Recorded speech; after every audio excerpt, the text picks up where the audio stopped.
네, 여러분 시청자 여러분 안녕하십니까. 잔잔의 도론도담 시간입니다. 오늘도 쌍유타니까요, 소개해 드리겠습니다.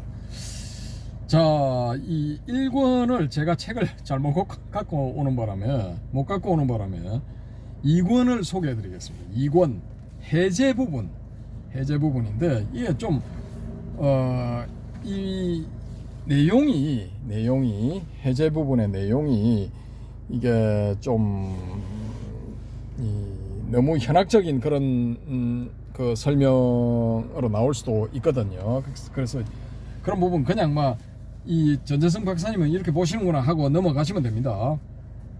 자, 들어갑니다. 불교는 결코 신비주의를 요청하지 않는다.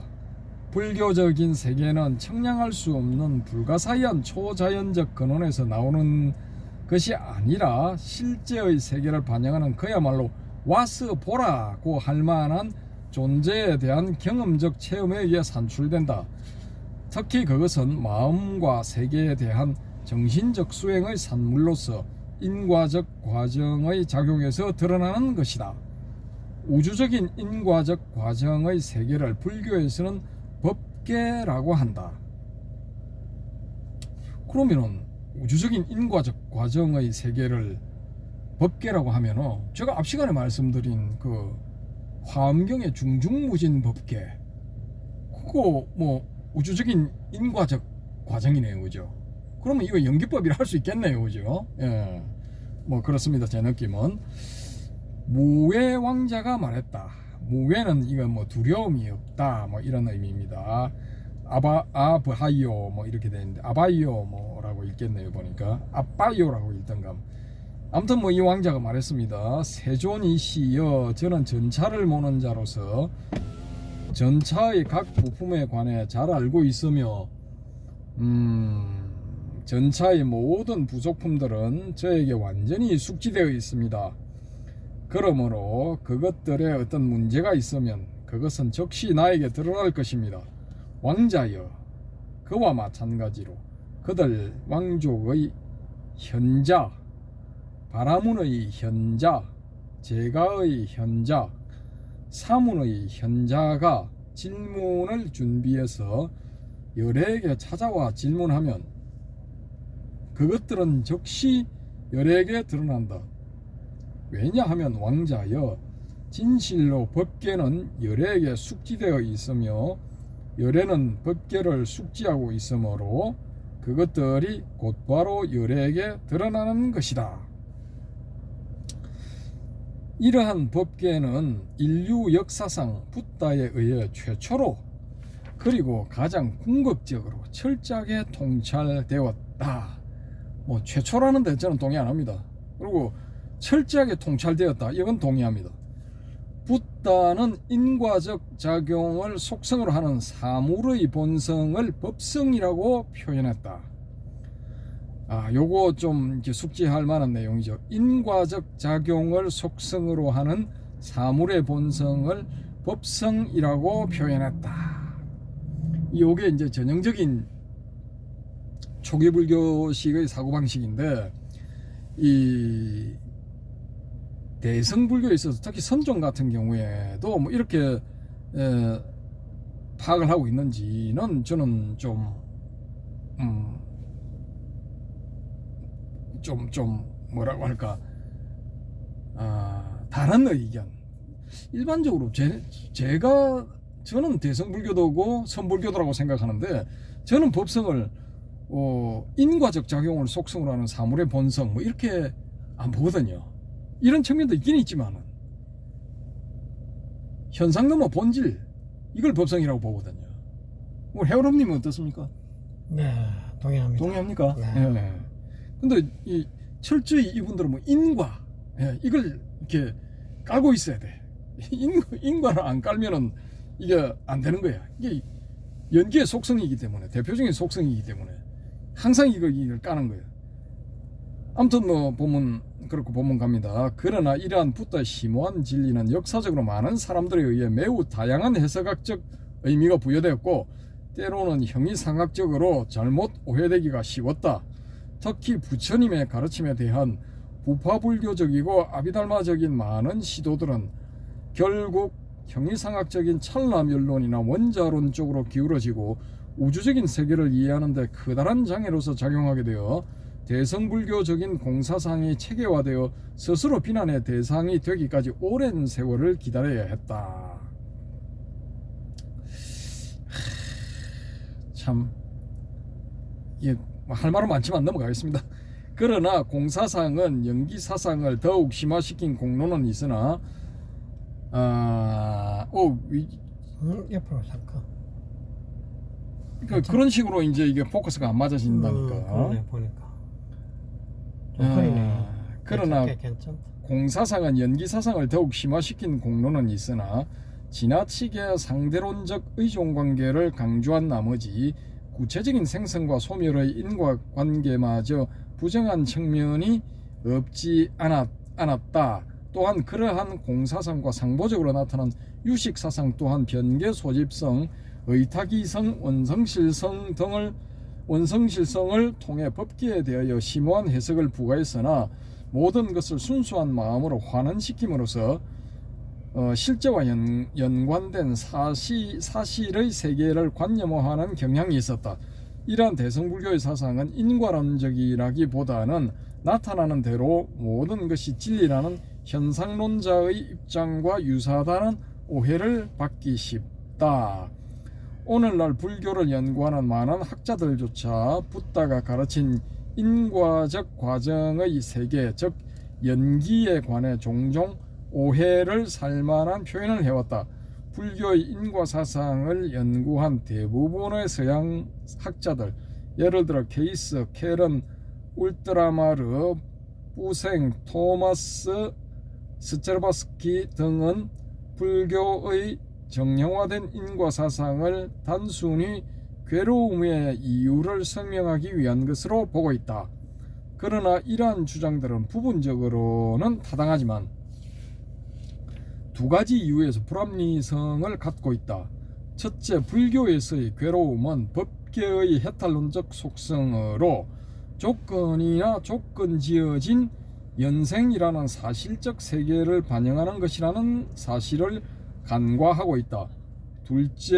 둘째는 불교적 인과관계를 단순히 경과의 인식론적 규칙인 이유에서 찾는다면 형이상학적인 추론에 의한 논리적 관계를 이야기할 뿐이지 존재론적이고 구체적인 생성의 세계에 관해서는 아무것도 언급하지 않는 것이 된다.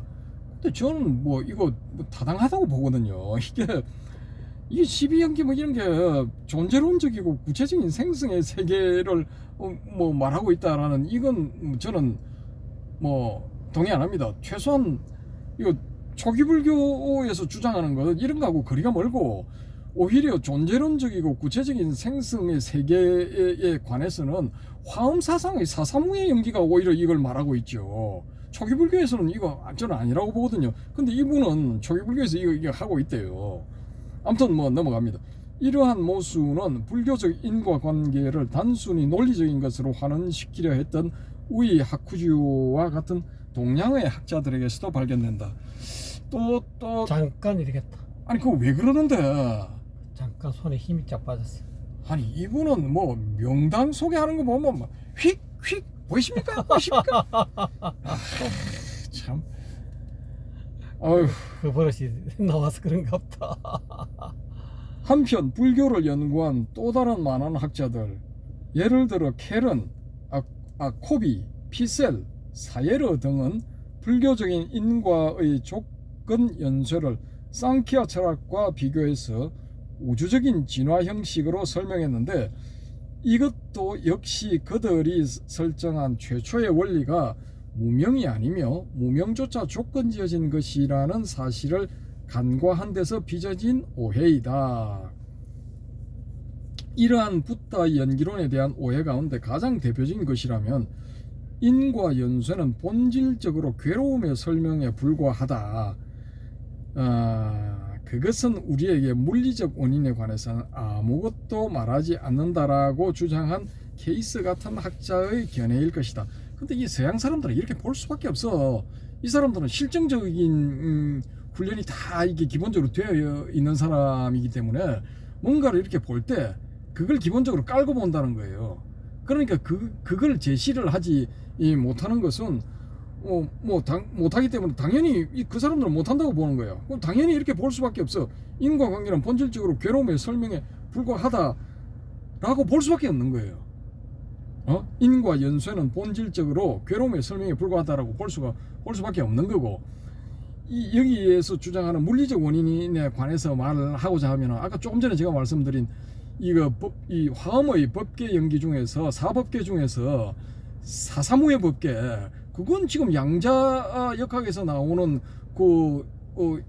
양자 상태의 어떤 그런 극미의 이 물질들이 스스로 이합 집산하는 막 이렇게 일견으로는 카오스적으로 보이고 일견은 뭐 오더적으로 보이는 그런 질서 혹은 무질서적인 그런 걸 주고받고 하면서 막 이렇게 일어나고 있는 그런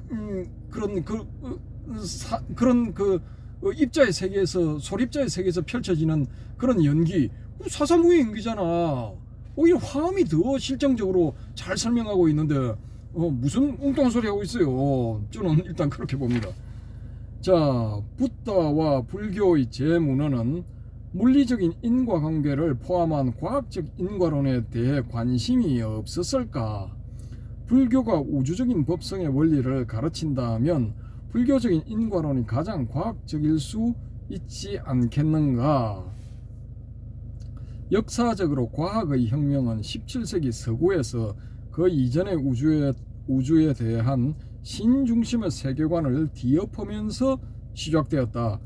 코페르니쿠스와 갈릴레오는 지구 중심의 우주관을 새로운 전체 물리학적인 우주관으로 바꾸어 놓았고, 다윈의 진화론은 인간에 대한 신의 창조라는 세계관을 자연의 다양한 인과적 과정에 의한 진화로 파악하게 되었다. 또한 프로이드에 의한 새로운 심리학적 변화는 불변의 영혼을 찾아내는 대신 인과적으로 조건지어지는 심리적 요소에 의한 역동적인 흐름으로서 마음을 발견했다. 과학은 인격적인 신을 가정하는 신학적인 설명을 배제한 채 우주적인 인과 법칙을 발견했고 그에 따라 진보해왔다. 한편 인류학자들은 도덕 자체도 조건과 상황에 따라 달라지는 것을 발견했으며, 그로서 윤리적 상대주의는 도덕적 가치의 본성에 대한 과학적 진리가 되었다.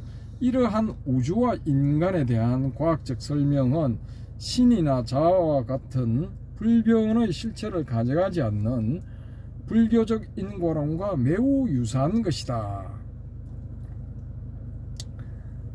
그러나 불행하게도 현대에 들어와서 이러한 과학적 인과론적 진리는 그것이 낳은 1, 2차 세계대전의 비극과 환경오염이라는 비극적 결과 때문에 그것이 가져온 눈부신 성과에도 불구하고 더 이상 밝은 전망을 우리에게 드러내지 않고 있다.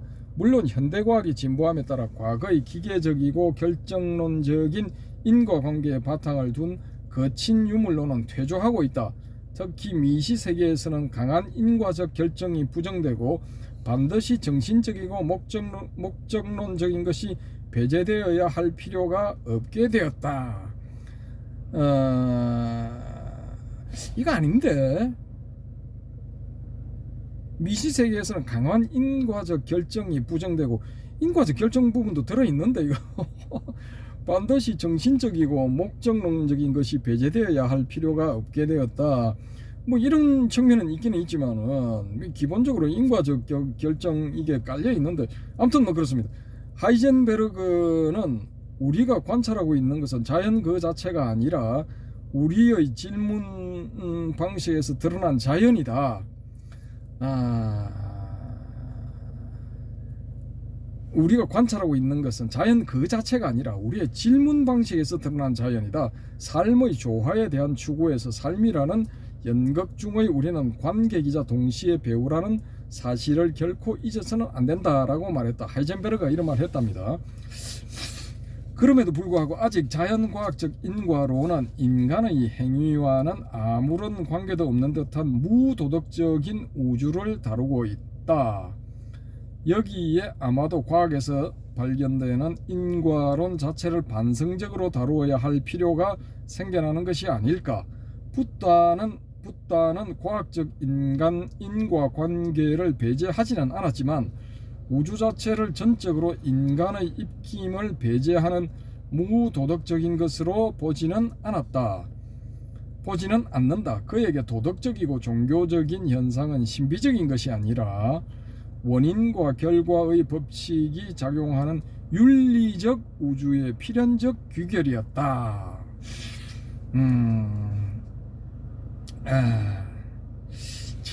이게 그렇습니다. 이게 말이란 게 참 이게 어폐가 좀 있는데 넘어가겠습니다. 불교에서 이러한 인과의 원리는 연기라고 하는 붓다의 가르침 속에 표현된다. 이 용어는 대소성을 막론한 불교의 모든 학파에서는 물론 인도의 비불교 학파에서조차 정통성과 역사성을 갖는 인과성에 대한 불교적 가르침으로 인식되어 왔다. 그리고 최근에는 서양 철학적인 전통에서 발견되는 인과론과 구별되는 불교 고유의 인과성의 원리로 받아들여지고 있다. 이러한 불교적 인과의 세계는 강한 인과적 결정론과 비결정론, 즉 우연을 주의 깊게 배격한다. 붓다는 모든 것이 결정되어 있다면 자유의지는 결코 있을 수 없고 도덕적, 정신적 생활이 불가능하게 된다고 주장했고, 다른 한편 모든 것이 비결정적이고 우연이라고 하더라도 실제의 세계에서 가능한 도덕적, 정신적 성장이 불가능하게 된다고 보았다. 불교의 연기론에서는 이러한 중도적 인과관계를 통해서만 물리적 세계에서도 참다운 생성과 소멸의 구체적 세계가 전개된다고 본다. 중도적 인과작용, 말은 좋습니다. 이러한 원리를 부처님의 직설로서 전제하고 있는 초기의 경전군을 모아놓은 것이 이 쌍유타 니가야 2권이다. 참 깁니다. 이 쌍유타 니가야 2권에 대해서 이거 배경 설명이 너무 길어. 그것도 또 불교를 끌어든 게 아니라 서양 철학, 서양 물리학, 서양 천문학적인 내용도 있고, 인류학적인 내용도 있고, 철학적 내용도 있고, 다 나와. 형이상학, 형이학 다 나와.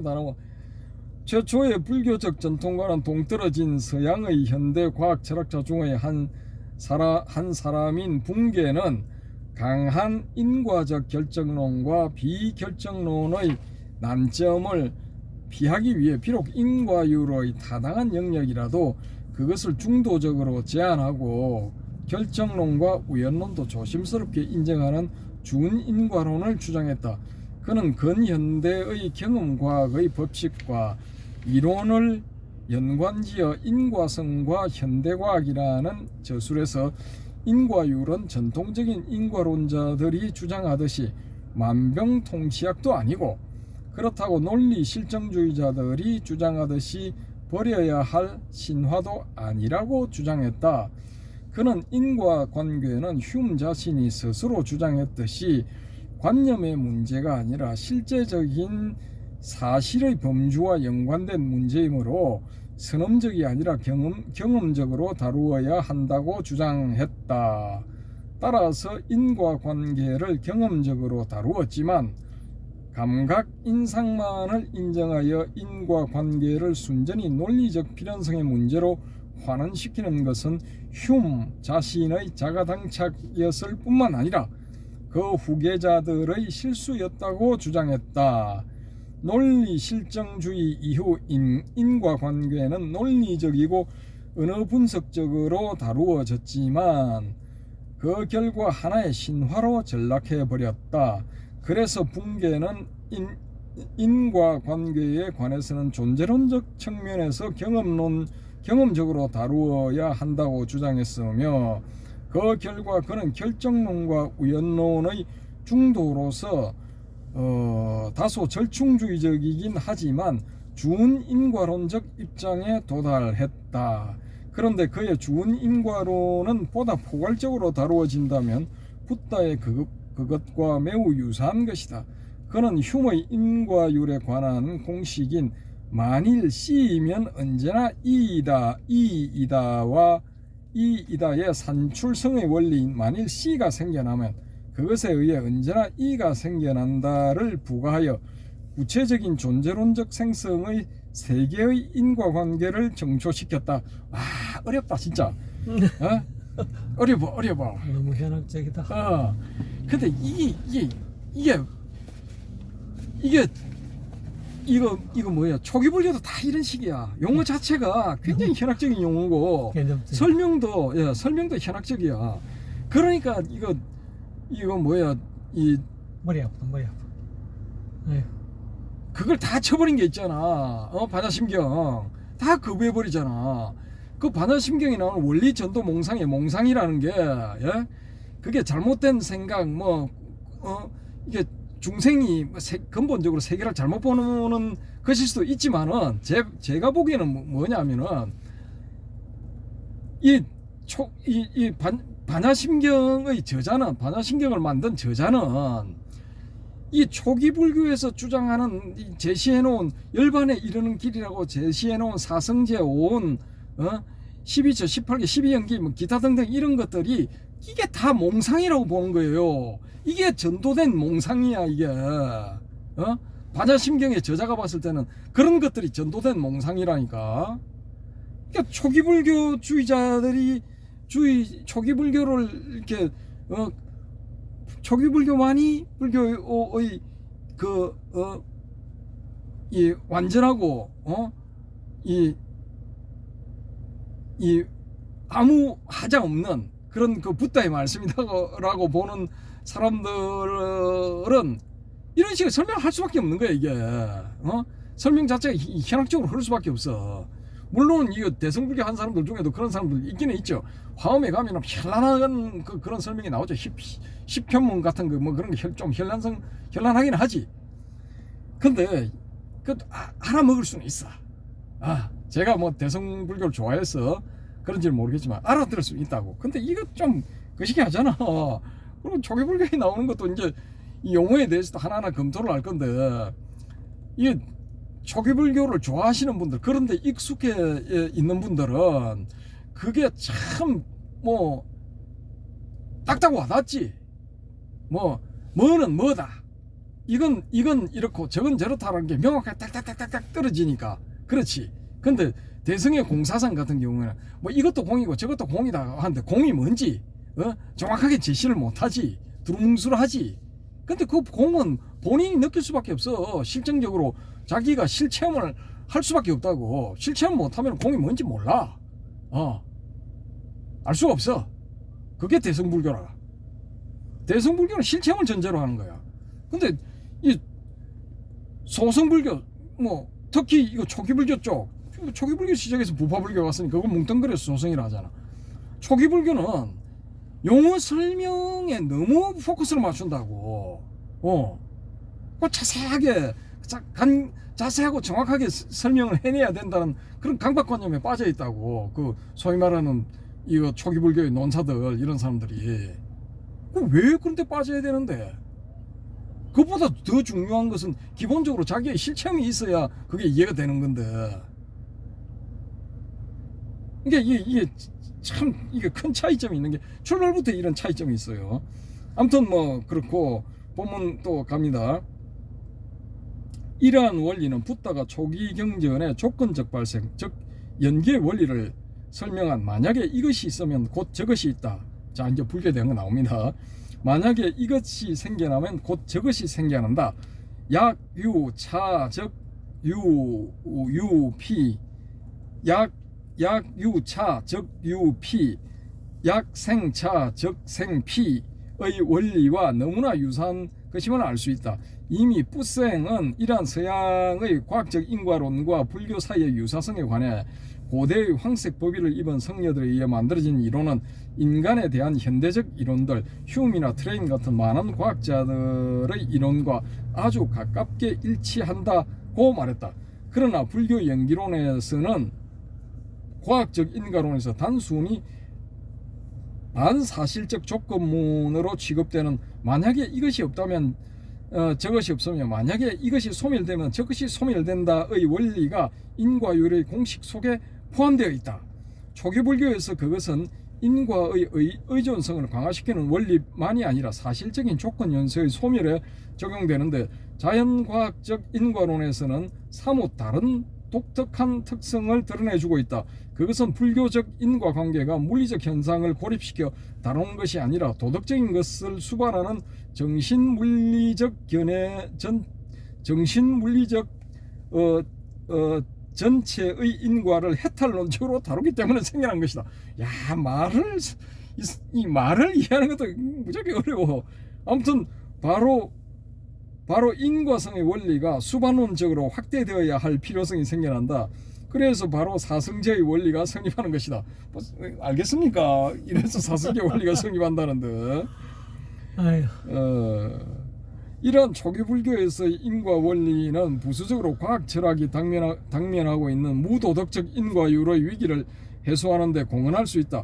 독일의 인도학자 그라제나번 붓다가 세계의 자연적 질서는 곧 도덕적 세계와 동일하다는 깊은 신념을 지니고 있었다고 주장했다. 붓다가 설한 인과론과 붕괴의 과학철학적 인과 분석의 개념적 도구를 원용하여 불교의 인과관계를 분석한 것이 곧 빨리 성전협회에서 출간한 초기 불교의 연기사상이란 책이다. 예, 이런 책이 또 있답니다. 여기서 필자는 초기 불교의 경장에 나타난 인과율을 다루기 위한 주석서인 아비달마 전통에 전적으로 의지하기보다는 과감하게 새로운 관점으로 과학철학적인 몇몇 개념을 사용하여 경장을 직접 다루었다. 까루나 라뜨네는 초기 불교의 인과성에 대한 연구에 관해 정통적인 초기 불교의 인과론적 가르침을 발견하는 이런 주석서에 주어진 아주 발전된 이론을 연구함으로써 성공적으로 이루어질 수 없다고 했다. 이게 당연하지 이거. 저도 이렇게 봐.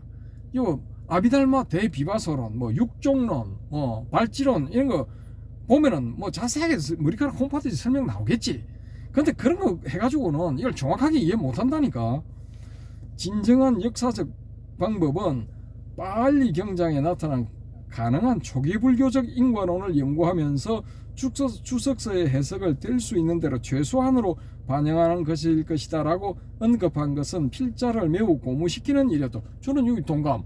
그래서 이거 저걸 보라는 거야. 단맛바다, 수단 이바다. 그걸 보는 게 오히려 더 빠르다라는 거예요. 호퍼만이 심지어 초기 불교를 합리적으로 다루기 위해서는 주석서를 고려하지 않는 것이 제한이 아니라 방법론적으로 불가피성이다라고까지 이야기하고 있는 것은 가장 오래된 초기의 경전문 가운데 하나이며 불교의 중심 사상을 다루고 있는 이 쌍유타 니까야 이권의 위대한 가치를 더욱 드러내는 것이다. 쌍유타 니까야 이권이 이거 훨씬 더 그런 불교의 중심 사상을 잘 이렇게 드러내고 있다라는 거죠. 그러니까 지금 우리가 알고 있는 그런 그 초기 불교의 정보들은 다 이거 뭐야? 부파불교 논사들이 만들어 놓은 그 작품들이라니까. 그러니까 아함불교의 체계성보다는 그런 걸 가지고 이렇게 접근하면은 아함불교의 사기성이라니까 그게. 아함불교에 당하는 거야. 사기당하는 거지. 내다바이 당하는 거지. 그러니까 차라리 그런 걸 깡그리 무시해버리고 단맛바다, 법구경, 수단이바다 이거 보는 게 낫다니까. 그런 거 막 현학적으로 되어 있는 용어풀이 막 그런 데 집착하다 보면은 어느새 출구 없는 미로를 헤매고 있는 거야. 빠져나올 수가 없어. 그래서 이 반자심경의 저자는 그런 거 다 갖다 버리라는 거야. 그거 그거 팔면 팔수록 전도된 몽상 속으로 빠져들 뿐이다라는 거예요. 그 사람 주장은 일리 있는 주장이지. 그런 거 백날 해봤자 열반은 못 간다. 차라리 공을 알아차리래. 공을 체험하라 이거야. 체험해서 정득하라는 거지. 그러면 열반에 도달한다라는 거예요. 저는 반야신경을 그렇게 봅니다. 아무튼 갑니다.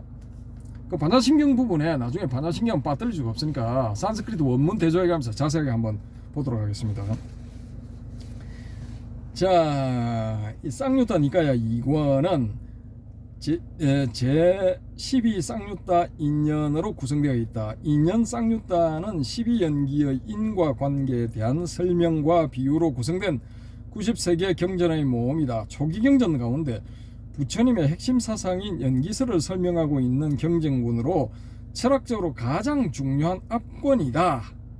특히 연기의 일반적 원리인 차유고 비유, 차생고 피생, 차무고 피무, 차멸고 피멸과 12연기, 그리고 연기의 원리가 중도사상에 입각해 있음을 밝히고 있다.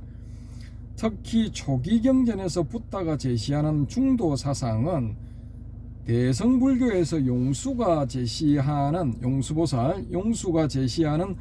팔불중도보다 다양하고 풍요롭다. 이건 한번 살펴보겠습니다. 근데 이게 팔불중도 이거는 그냥 평면적인 중도가 아니에요. 이게 이것도 한번 다루겠지만은 자세히 보시면은 팔불중도만으로 이게 입체적으로 이 전개가 되어 있다고. 예. 현실계와 이게 그러니까 현상계와 본질계의 양면을 동시에 제시를 하면서 현상계는 현상계에 서로 이제 대립되는 관계를 이제 제시를 하고 그 각 부분들이 또 본질계에서 또 어떤 식으로 서로 대립해서 성립하고 있는가를 입체적으로 제시하는 게 이 팔불중도만이에요.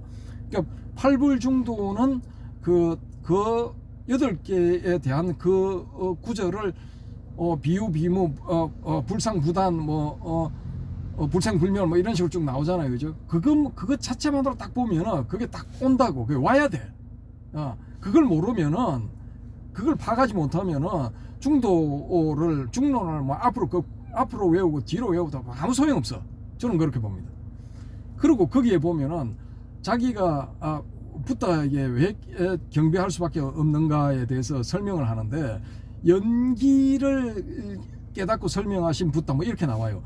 근데 그 연기도 여기 자기고 피기, 차멸고 피멸, 12연기, 유전문, 환멸문 이런 식의 이 평면적인 연기가 아니라니까. 그게 화엄경에서 말하는 중중무진 법계 연기예요. 그게 그러니까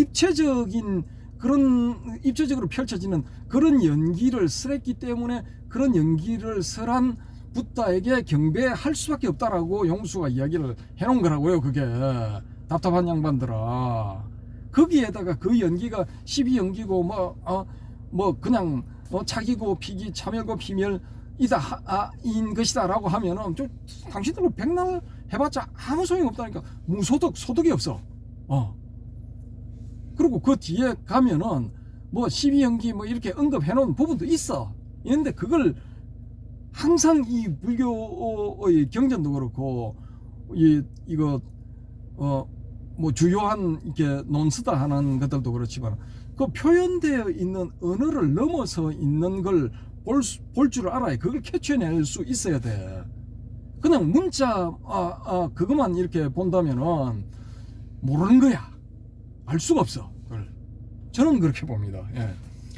아무튼 이거 특히 초기 경전에서 붓다가 제시하는 중도 사상은 대성불교에서 용수가 제시하는 팔불중도보다 다양하고 풍요롭다. 이 쌍유타 니까야 2권을 비롯한 초기 경전에서는 다음과 같이 여러 가지의 다양한 중도 사상이 간접적으로 언급되고 있다. 첫째, 유무중도가 언급되고 있다. 까짜야나여 모든 것은 존재한다고 하는 것은 하나의 극단이다. 모든 것은 존재하지 않는다고 하는 것도 하나의 극단이다. 존재인유는 현상계의 소멸 원리를 살펴보면 부정되고 비존재인무는 현상계의 생성 원리를 살펴보면 부정된다. 그러면 요게 이제 이 용수가 선택한 이거 이 용수가 전개하는 논리 방식이거든요. 똑같아 이 전개하는 방식이. 근데 이것도 참 이게 좀 얍삽해. 하여튼 얍삽해. 이 부분에 대해서 본격적으로 제가 나중에 한번 별도의 꼭지로서 한번 설명해 보겠습니다. 둘째, 자타 중도가 언급되고 있다. 고따마여, 괴로움은 자기가 만든 것입니까? 까싸빠여, 그렇게 말하지 마라. 세종께서 말씀하셨다. 그렇다면 고따마여, 괴로움은 타자가 만든 것입니다. 까싸빠여, 그렇게 말하지 마라. 이와 같이 자기 원인설과 타자 원인설은 인과관계의 선행성의 두 극단이라고 볼 수 있다. 참 거시기합니다. 예, 넘어가겠습니다. 셋째, 단상중도의 연기가 언급되고 있다. 자기 원인설에 바탕을 두는 인과의 동일성은 곧 모든 것은 소멸하지 않는다는 영원주의에 바탕을 둔 것이다. 타자 원인설에 바탕을 두는 인과의 차별성은 곧 모든 것은 생성되지 않는다는 허무주의에 바탕을 둔 것이다. 이와 같이 연기법에서 영원주의와 허무주의는 모두 부정된다. 넷째, 1, 2 중도의 연기가 언급된다. 고타마 존자여, 모든 것은 하나입니까? 이 불일불이죠, 그죠? 모든 것은 하나라고 하는 것은 바라문이여 세속철학이다. 고타마 존자여, 모든 것은 다른 것입니까? 모든 것은 다른 것이라고 하는 것도 바라문이여 세속철학이다. 바라문이여, 이들 양극단을 떠나서 열애는 중도로서 가르침을 설한다. 이와 같이 연기법에서는 현상계의 동일성과 차별성이 모두 부정된다. 다섯째, 그 밖에 제1위 공경의 상스크리트 복원본 가운데 거래를 부정한 거래 중도의 연기가 나타나 있다. 이건 이제 팔불 중도의 내용이네요, 그죠? 수행성들이여, 눈이 생길 때 다른 어떤 것에서 오지 않으며 그것이 사라져 버릴 때 어떤 곳에 축적되어 가지도 않는다. 여기서 분명히 인과관계가 궁극적으로 거래라고 하는 근접성을 반드시 수반하지 않는다는 사실이 나타나 있다. 이러한 관점은 요즘 발달된 과학철학의 이론에서도 드러난다. 거래라는 것은 뭐 가고 간다 온다 뭐 그런 겁니다. 여섯째, 다른 초기 경전인 우다나에서도 생멸 중도가 괴로움의 종식인 열반의 특성으로 나타난다. 수행성들이여, 나는 이것을 온다고도 간다고도 머문다고도 소멸한다고도 생기한다고도 말하지 않는다. 의처가 없고 전기 이렇게 바꾸어져 가는 것이 없고 바꾸어져 가는 것이 없고 그런 어떤 전개되는 것이 없고 대상이 없으므로 이것이 괴로움의 종식이라고 나는 설한다. 일곱 번째, 초전법륜경에서는 고락중도의 원리가 팔정도와 관련해 잘 나타나 있다. 수행성들이여, 출가자는 두 가지 극단을 가까이 해서는 안 된다. 무엇이 두 가지인가? 첫째는 감각적 쾌락에 관해 탐착하는 것을 일삼는 것은 저열하고 비속하고 범부의 소행으로 성현의 법이 아니며 무익한 것이다.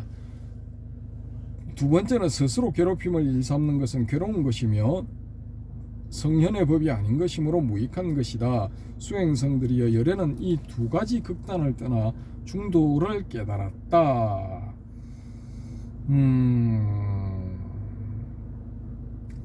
이것은 눈이 생기게 하고 지혜가 생기게 하며 적정, 성지, 등각, 열반으로 이끈다. 이처럼 초기 경전의 연기법은 대성불교의 용수의 중도술보다 풍요한 내용으로 되어 있다는 사실은 놀라운 것이다. 좀 놀랍다, 그죠? 그러니까 용수의 팔불중도라는 것이 독창적으로도 볼 수는 있지만은 이미 쌍유타 니까야에 모본적인 것이 다 드러나 있다는 거지. 용수가 쌍유타 니까야를 보고 여기에 착안해서 그런 걸 만들었을 수도 있다라는 거죠. 예.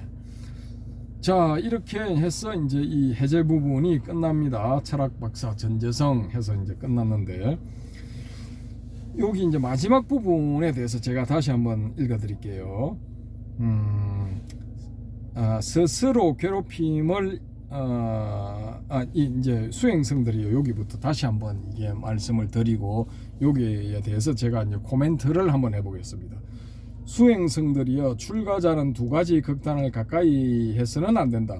무엇이 두 가지인가? 첫째는 감각적 쾌락에 관해 탐착하는 것을 일삼는 것은 저열하고 비속하고 범부의 소행으로 성현의 법이 아니며 무익한 것이다. 두 번째는 스스로 괴롭힘을 일삼는 것은 괴로운 것이며 성현의 법이 아닌 것으로 무익한 것이다. 뭐 이거는 이제 뭐 고행주의 뭐 이런 거죠. 그러니까 쾌락도 X, 고행도 X라는 겁니다. 수행성들이여, 열애는 이 두 가지 극단을 떠나 중도를 깨달았다. 이게 이제 고락 중도라는 거죠. 이것은 눈이 생기게 하고 지혜가 생기게 하며 적정 성지, 이게 뛰어난 지혜, 등각, 이렇게 이 무상정등 정각할 때 그 등각 열반으로 이끈다. 무엇보다도 마지막 열반으로 이끈다 되어 있죠. 초기 불교의 수행 목표가 열반이잖아요. 열반을 이룰 수가 있대. 그러니까 이거 두 가지 극단을 떠난, 쾌락과 고행의 두 가지 극단을 떠난 고락 중도를 이렇게 쉽게 설명해 놓으셨잖아요. 그러면 제 생각은 뭐냐면은, 이 고락 중도가 이렇게 설명이 딱 되어 있고, 이것은 열반으로 이끈다고 하면은, 요걸 딱 보는 순간, 요걸 보는 사람들은 열반을 정득을 해야 돼. 그렇게 한 사람들이 있잖아. 예? 법륜경에서 초전 법륜을 굴릴 때 붓다가 이런 얘기를 딱 하니까 오비구 중에서 요 얘기를 딱 듣고, 예? 바로 그냥 아란인가 아남인가 된 사람들이 있잖아. 근데 여러분은 왜 안 되는 거야?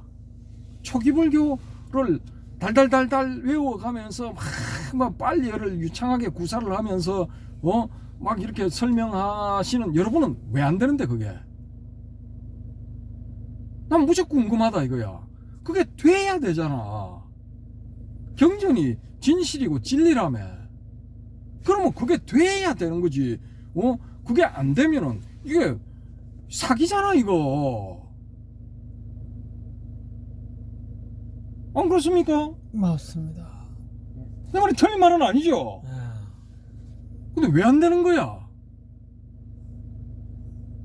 나는 됐다라는 사람 좀 나와봐라 이거야. 안 되잖아. 그러니까 깝깝하다는 거야. 좀 나오라 이거야. 이거 태국의 스님들 지난 7월 달에 그런 일이 있었다고 제가 말씀을 드렸죠. 30대 중반의 아주 뛰어난 미모를 가진 꽃뱀 여성한테 7명인가 8명인가 되는 고성 대덕들이 장로들이 당한 거야. 그 장로들 무슨 그 땡땡땡 여성 석방 추진위원회 뭐 이런 거 안 만들었는 건 몰라. 우리나라 같으면 만들 건데. 아니 그거 1년인가 1년 반인가 2년 가까이인가 농락을 당했더만. 그럼 태국 쪽에는 대승불교는 조금 약하고 거의 초기불교 상자부 이런 계통이잖아. 그럼 그 사람들 이거 달달 외울 거 아니야 이거. 초전 법륜경 이거 달달 외울 거잖아. 고락중도 고도 안 되지만은 쾌락도 안 된다 이거야. 근데 쾌락에 탐닉해가지고 폐가망신했잖아. 그러면 결국은 이거 유무중도 상태에 못 이르고 이 열반에 못 간 거잖아. 아무리 달달 외워봤자 못 가지. 그러면 이걸 어떻게 진리라고 할 거야? 너무 극단적이다라고 말하시는 분도 계시겠지만은, 당신들은 그냥 이거 니까야에 안 나와 있기 때문에 대성불교는 전부 사기라며 사입이고 혐오의 대상이고 비난의 대상일 뿐이라며. 근데 그렇게 위대하고 고매하고 도덕적이고 윤리적인 그런 분들이 왜 그렇게 꼬뱀한테 넘어가가지고 1년씩 2년씩 농락을 당해가지고 전 재산 다 털리는데, 아니 뭐 이해가 안 돼. 앞뒤가 전혀 안 맞잖아 이게. 아무튼 뭐 제가 제 느낌상으로는 그렇습니다. 이게 뭐 이거 쌍유다 니까야 이 거룩한 내용을 우리가 한번 살펴보기 전에 이런 말씀을 드려서 너무 죄송하긴 한데 아니 할 말은 해야지 뭐. 그러니까 너무 이게 결국은 이게 남을 비방하게 되면 돌고 돈다는 건데, 그래서 이거 이 점잖은 스님들은, 대성불교 점잖은 스님들은 이걸 듣고도 이런 대성에 대한 비난, 비방 이런 걸 듣고도 막 암소리 안 하고 입 꼭 닫고 가만히 있잖아. 그리고 또 일부는 또 완전히 전향을 해가지고 선방에 앉아 있기는 하지만 윗바사나 한다며 많은 분들이. 참 가관일세 진짜. 야 대단하다. 그리고 윗바사나 하셔가지고 싸띠를 통해서 통찰지를 어떤가 뭐 하여튼 뭐 그렇게 해서 열반에 도달해서 좀 우리 해론 방송에 한번 출연해 보시라니까. 나 진짜 실체를 한번 보고 싶다 진짜. 내가 5차 투지할게. 야 아라한테 5차 투지하면은 그 공덕이 진짜 엄청날 거잖아. 뭐 당연히 해야지 그러면은. 아무튼 뭐 그건 그렇고 이거 쌍유타 니까의 2권의 목차를 제가 한번 읽어드리겠습니다. 제12 쌍유타 인연 1. 부처님의 품 2. 자양분의 품 3. 10가지 힘의 품 4. 깔라까 까띠아 품 5. 장자의 품 6. 나무의 품 7. 대품. 이 크다는 겁니다. 마하와까 뭐 이렇게 되어 있네요. 대품. 수행자와 성직자 품 9번 생략의 품 뭐 이렇게 되어 있습니다. 아무튼 뭐 요 내용들은 그 1권과는 달리 여기서는 이 범천과의 대화, 제석천과의 대화 뭐 이런 거는 안 나옵니다. 없는 것 같네요. 이 목차상으로 봤을 때는. 아니 그런 게 좀 나오면 재밌을 건데. 아무튼 쌍유타 니까야 1권은 야차도 등장하고 범천도 등장하고 제석천도 등장하고 뭐 그런 겁니다. 자 이게 이번은 이렇고요. 이번에 이제 뭐 말 나온 김에 이 시간이 47분 지났네요. 간략하게 이제 3권의 해제는 아이고 아까 2권 해제는 뭐 그렇게 뭐 서양하고 연결해가지고 뭐 복잡하게 했는데 좀 지루했죠, 그죠? 너무 지루해서 이 3권은 이렇게 건너뛰고 간략하게 목차만 말씀드리겠습니다. 제13 쌍유타 현관, 제14 쌍유타 세계 1. 여러가지의 품 2. 두번째 품 3. 행위의 길 품 4. 네번째 품 제15 쌍유타 무시 1. 첫번째 품. 이 무시가 무시한다는 거야 뭐 무시라는 거야 뭐야. 이 두번째 품 133페이지 135페이지네요 잠깐 한번 보겠습니다. 135페이지 여기 있다. 풀과나무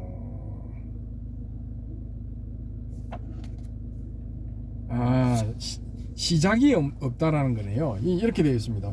세존께서 이와 같이 말씀하셨다. 수행성들이여 이 윤회는 시작을 알 수가 없다. 무명에 덮인 무삼들은 가래에 속박되어 유전하고 유래함으로 그 최초의 시작을 알 수가 없다. 이거 이렇게 이러면 곤란하지. 예? 샤카모니 불이 이렇게 말하면 곤란하지 이거. 전 이거 좀 문제가 있다고 봐요. 아니 윤회는 시작을 알 수 없다 하면 이거 좀 황당하잖아 이거. 명확하게 윤회는 윤회의 시작은 뭐 이러저러해서 시작됐다라고 이렇게 명확하게 얘기를 해줘야지. 근데 또 개별적으로 개개인이 어떻게 해서 윤회에 빠져들게 됐는가를 이게 이야기해 준다는 거는 또 좀 이게 좀 복잡하잖아요. 이게 그러면 낱낱이 다 알고 있어야 된다는 건데 좀 복잡하지. 근데 붓다는 뭐 전부 다 안다며, 전지전능이라며. 그러면 또 이건 또 알 수 있어야 되지 않느냐. 이런 뭐 그것도 가능하죠, 그죠? 야, 그러니까 이게 아리송한 면도 많아. 아리송한 면도 많아. 그러니까 12연기를 이거 유전문 환멸문 해가지고, 특히 환멸문 해가지고 명지가 생겼다, 무명에서 무자를 딱 떼버리고 명 상태가 되었다 하시는 분들은 그냥 쭉 그 길로 가시면 되고, 그게 안 되는 분들은 제가 저번 시간에 말씀드린 것처럼 노사 부분을 이 무명하고 딱 붙여봐봐. 그러면은 요 뺑뺑이를 딱 돌게 돼 있는 구조잖아. 그럼 12지 중에 한 군데 자기가 마음에 드는 건, 나는 요 부분은 내가 요 고리를 끊을 수 있겠다라고 판단되는 그 부분, 거기서 그걸 딱 끊어버리라니까. 그러면은 일단 윤회에서는 탈출이야. 그럼 이게 다 이거 지금 열반에 도달하고자 하는 게 윤회에서 벗어나기 위한 것인데, 뭐 최종 궁극적인 그건 윤회에서 탈출하기 위한 거잖아. 그러니까 그런 식으로 딱 붙여가지고 딱 끊어버리면은 탈출인데, 아니 시작을 알 수가 없다 이러면 좀 곤란하지. 그럼 뭐 윤회 탈출하는 그걸로 나는 만족한다 하면 그걸로 끝나지만, 야 내가 왜 윤회에 빠져들게 됐는가, 그 최초 출발점을 나는 알고 싶다. 이런 분들은 스스로 이거 벗어나 보라니까. 그러면은 아마 아실 수 있지 않을까. 해오롬님 어떻습니까? 맞습니다. 해오롬님이 왜 이렇게 육도에 윤회하게 됐는가 궁금하지 않습니까? 육도에 윤회한 까닭은 뭐 미혹해서 그렇겠지. 미혹해서. 이게 이런 식으로 따지기 시작하면은 한도 끝도 없어. 그냥 벗어난 그걸로 나는 만족한다 하고 끝내버려야 돼. 그러니까 그런 시각에서 보면은 이 말씀이 맞는 거야. 이 윤회는 시작을 알 수가 없다. 무명에 덮인 묻삼들은 가래에 속박되어 유전하고 윤회함으로 그 최초의 시작을 알 수가 없다. 그러니까 여기서는 가래가 포커스잖아. 이게 핵심 요인이잖아. 그러면은 아까 제가 말씀드린 것처럼 이 염주처럼 이렇게 동그랗게 된 상태에서 가래 부분을 딱 끊어봐. 가래를 끊어봐. 그러면 딱 벗어날 수 있을지 어떻게 합니까? 이 붓다가 가래가 이게 원인이라 그래. 가래에 속박되어 있다 그래. 그래서 윤회한다고 그러니까 한번 끊어 보시라니까. 뭐 어쨌든 뭐 그건 그렇고, 이 무시할 때 이게 뭘 무시한다는 게 아니고 시작이 없다라는 그런 이야기네요. 무시. 그 다음에 목차 부분에서 제16쌍유따 까싸빠, 이건 뭐 사람 이름 같네요. 제17쌍유따 이덕과 환대, 제18쌍유따 라훌라도 나오네. 부처님의 속가 아들, 라훌라 존자 나옵니다. 제19쌍유따 락가나 나오고, 20쌍유따 비유 나오고, 21쌍유따 수행성, 이렇게 해서 3권의 목차가 되어 있고요. 4권은 그렇습니다. 4권 목차. 이거 왜 제가 이걸 굳이 말씀드리려고 하느냐면은, 이거 반납하면은 언제 이게 풀릴지 몰라. 그래서 다음 시간에 제가 이 책을 들고 나올 수 있을지 없을지 몰라서 이렇게 책을 갖고 있는 상태에서 얼른 말씀을 드리는 겁니다. 반납이 벌써 내일 반납하면 한 12일 늦었는가 그렇거든요. 그러면 24일간 이거 대출 금지거든요. 그래서 그렇습니다. 자, 4권의 목차, 제22쌍유따 존재의 다발, 제1장 근본 50경, 제2장 중 50경, 제3장 후 50경. 일단 꼬박꼬박 줘라. 한번 돌아. 제23 라다, 제24 쌍유타 견해 제1장 뭐 이렇게 되어 있습니다. 아무튼 뭐 요런 내용들입니다. 이 쌍유타라는 게 이게 우리 해오람님이 막 내가 오메이류를 정득한 것 같아. 뭐 이거 다 사기야, 뻥이야. 오메이류 정득했다면서 꼬박꼬박 졸고 있어. 피곤해도 안 조는 게 깨어 있는 게 오메이류지.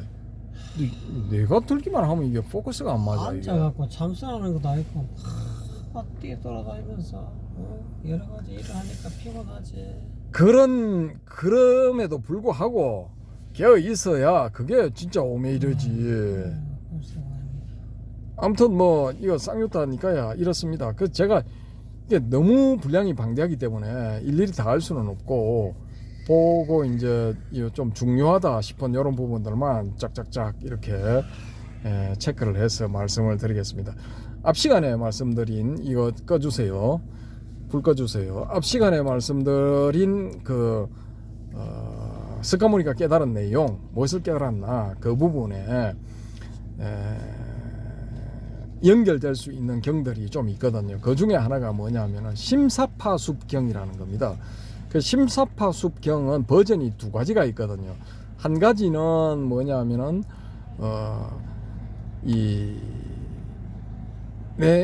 심사파숲경이 아니고 또 다른 제목의 경이겠네요. 아무튼 이 부처님이 자기의 손바닥을 펴 보이면서 내가 여러분에게 숨기고 있는 것은 없다라는 그런 내용, 그러니까 당신이 얻은 그런 모든 내용을 다 너희들한테 알려줬다, 제자들한테 다 공개를 했다, 이런 경이고, 또 한 가지는 심사파숲경이라는 건데, 그건 이 부처님과 제자들이 이렇게 어느 지역을 이렇게 걸어가고 있을 때 심사파 숲이 보였어요. 그래서 붓다가 옆에 있는 심사파 나무의 줄기를 쭉 훑어가지고 자기의 손을 펴서 손에 있는 심사파 잎사귀를 보여주면서 제자들아, 이 심사파, 내가 주먹에 쥐고 있는 이 심사파의 잎사귀가 맞느냐, 저 심사파 숲이 가지고 있는 잎사귀가 맞느냐 하니까 제자들이 이구동성으로 심사파 숲의 잎사귀가 많습니다. 그러니까 내가 여러분에게 가르쳐 준 것도 그러하다. 내가 여러분에게 가르쳐 준 것은 내가 주먹에 쥐고 있는 이 심사파 숲, 심사파 잎과 잎 정도의 분량이고, 여러분에게 알려주지 않은 것은 저 심사파 숲 속에 있는 잎사귀와 같다. 심사파 숲 전체가 가지고 있는 잎사귀와 같다. 이렇게 되어 있는 내용이 심사파 숲 경이거든요. 그러니까 저는 제가 보는 게 맞다고 봐요. 그 붓다가 성도하는 순간에 깨달은 것은 화미경에서 등장하는 중중무진한 법계의 연기를 깨달은 거지. 그냥 12연기의 연기, 또 차기고 피기, 차멸고 피멸, 이걸 깨달은 것은 아니다라고 보는 거죠. 근데 그게 차기고 피기, 차멸고 피멸, 이게 또 12연기 내용, 유전문, 환문문, 이게 붓다가 성도하는 순간에 깨달은 내용의 이 핵심이고, 핵심이면 사실상 전체 다지. 그렇다고 할 것 같으면은 그걸 알려줬는데 제자들은 안 되잖아. 못 깨닫잖아. 그 다음에 물론 출가자 500, 제가자 500 깨달았다 이런 것도 나오지만은 제자들이 그것만 있습니까? 엄청나게 더 많지. 실제 제자는 그 한 100배는 됐을 건데. 지금도 자세한 정보를 갖고 있는데 왜 못 깨닫는 거야? 그러니까 이게 벌써 차이가 있는 거야. 주먹에 든 정도의 내용 심사파 잎사귀, 그 가르쳐주지, 알려주지 않은 것. 그러니까 중중무진 법계를 이야기하는, 법계 연기를 이야기하는 심사파 숲 전체의 그 잎사귀의 내용, 이런 큰 차이가 있는 거예요. 그러니까 그걸 알아봤자 12연기 유전문 환멸문 해봤자 잘 안 되는 거야. 자기고 피기 자멸고 비멸 뭐 육건이 일어날 때 육경이 일어나고 육건이 멸하면은 육경이 멸한다 해봤자 이거 안 온다니까. 열반 강간무소식 열반 소식 안 와. 그거 못 간다니까. 그렇게 해서 간 사람 있으면 연락하세요. 내가 보니까 어떤 사람 간 것 같다 하면 그 사람들 소개해 주세요. 누군지. 예. 안 돼. 제가 보기엔 안 돼. 그러니까 그런 차이가 있는 거야. 큰 차이가 있다고. 하늘과 땅만큼의 차이가 있기 때문에 이게 안 되는 거예요. 아무튼 뭐 저는 그렇게 봅니다. 그래서 모든 경전을 소개할 수는 없고, 그래서 제가 이제 보는 그런 그 핵심적인 그런 내용에 관계가 있다, 관련이 있다라고 보는 그런 경전들만 발췌를 해서 그것들 중심으로 해서 이 니까야를 돌파해 나가도록 하고요. 나는 그것에는 만족 못한다. 그건 네 주먹 안에 들어있는 니까야일 뿐이고 나는 니까야 전체를 알고 싶다 하시는 분은 요 한국 빨리 성전협회에 연락하셔가지고 이 쌍유타 니까야 전체 다 있어 거기. 예, 30몇만 원인가 그렇습니다. 거기 연락하셔가지고 예, 구입해서 보시면 되고, 서울에는 또 이게 구비되어 있는 도서관이 많을 거니까 거기 그 한 권씩 빌려 보시면은 다 이렇게 한 1년 보시면은 다 보실 수 있지 않을까 이렇게 생각합니다. 그래서 일독할 만한 가치는 있으니까 뭐 이렇게 보시든 저렇게 보시든 내용만 뭐 보시면 될 거 아닙니까? 그래서 뭐 참고를 하시기 바랍니다. 아무튼 그렇게 해서 얼른 이 대성경전으로 넘어가도록 하겠습니다. 그래서 내년 초쯤 되면은 대성경전으로 들어갈 수 있지 않을까, 예, 그렇게 봅니다. 제가 지금 이거 유마경을 보고 있는데 참 재밌어. 예, 역시 유마가사야. 예, 그 중에 있는 게 뭐냐 하면은 한 구절이 번뇌를 그대로 두고 열반에 들어가야 된다. 번뇌를 여의고 열반에 들어가는 것은 가짜다 이런 이야기가 있어요. 그렇게 들어가는 건 가짜다. 그건 모자란 놈들이 하는 짓이다. 예, 유마가사 이런 말을 해. 최고다 최고. 예, 번뇌를 버릴 필요가 없는 거야. 근데 이거 보면은 번뇌 버려야 된다고 막 나와 있죠. 저는 그거 부파불교 논사들의 작품, 예, 결론적으로 위경 그렇게 봅니다. 아무튼 뭐 하나씩 뭐 검토를 해보도록 하죠. 1시간 넘었으니까 앞부분이 너무 지루해가지고 저도 저렇게 지루할 줄은 몰랐습니다. 죄송하게 생각하고 뭐 다음번에는 진짜 재밌는 그런 내용들만 선별을 해서 한번 다뤄보도록 하겠습니다. 예, 감사합니다.